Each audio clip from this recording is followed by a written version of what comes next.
New Year's Eve aboard the luxury liner Poseidon, and the various classes of humankind are reveling away, little realizing the grisly fate that awaits them. A negligent, publicly disgraced father, Kurt Russell, tries to keep his daughter, Emmy Rossum, by his side. A gambler, Josh Lucas, hustles the shipboard Marks. A gay man, Richard Dreyfuss, has just been ditched by his boyfriend, and a demi-prostitute, Mia Maestro, chafes at the boredom of being kept. And enough of this exposition, as a rogue wave makes short work of the ship. Director Wolfgang Petersen, brought in probably because of his facility with underwater tragedy, if you remember Das Boot, keeps the survivors climbing for safety and learning a new life lesson with every death. This is a ballast tank. They fill these up to keep the ship stable. That valve right there leads to the tank next door. That may be our way through. Maybe what other way Wait is a minute, there? it's a pressure valve. Won't open unless there's tremendous pressure. Oh, don't tell us we're trapped. No, it'll open. How? By flooding this entire tank. Exactly. Okay, everybody back up. Going. Get back. You're crazy. Here we go. Get back. Come here. And here it comes. Get out of the valve. Try to stay calm. Give me time. Dad! Come on. Grab on. I can't. Dad! You're trying to stop. Nelson! Dad! Start swimming. Hold on, baby. Hold on.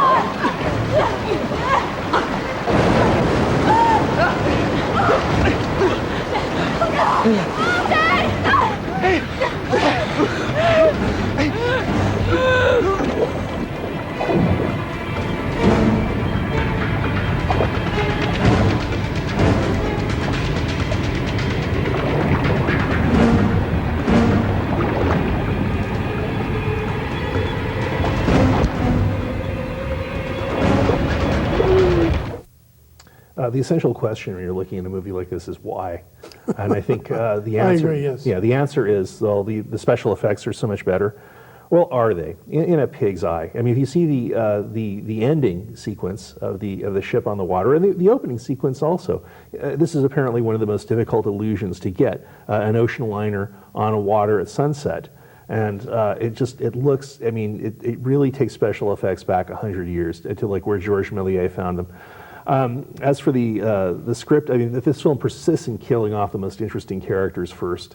I think at the one hand, it keeps trying to urge us that there are no, that in a disaster, that there's really, merit will not save you, that it's just chance itself. I think Petersen's trying to get at something there, but then, of course, it's the people with the most merit that survive.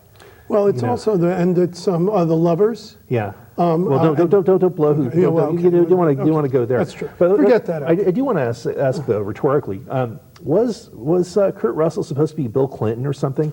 Because they were talking about how there was some vaguely hinted at scandal that made the daughter mad and made people. So I thought maybe that was they decided to go there and then they decided to retreat from there. Richard, I'm going to go after, pardon the pun, bigger fish. Please. And that is the career of Wolfgang Petersen. Yeah. His last film was Troy. Which I liked. Which I did not like. Yeah, that was all for. Before that, The Perfect Storm.